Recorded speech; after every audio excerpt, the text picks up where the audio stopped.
మన main topic చదివింది ఎలా గుర్తుపెట్టుకోవాలి. దానికి మేము 3 పరిష్కారాలను ఇచ్చాం. అందులో ఒకటి స్టడీ లెస్, స్టడీ వెల్. రెండవది స్టడీ ఇన్ ద మార్నింగ్. చివరిది మధ్యలో రెస్ట్ తీసుకోవటం. మొదటి పాయింట్లో 80-20 సూత్రాన్ని తెలుసుకున్నాం.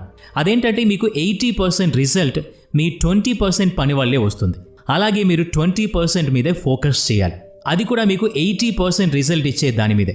రెండవ point study in the morning, అంటే ఉదయం లేచి చదవటం. ఇందులో మనం చూసాం, మీరు ఉదయం లేచి చదవాలనుకుంటే ఎక్కువ ఏకాగ్రతతో మంచి చదువును చదవగలరు. మూడవ పాయింట్ చదువు మధ్యలో బ్రేక్ తీసుకోవటం. ఈ పాయింట్ వల్ల రెస్ట్కున్న ప్రాముఖ్యత గురించి తెలుసుకున్నాం. మెలకువగా ఉండడం ఎంత ముఖ్యమో పడుకోవటం కూడా అంతే ముఖ్యం.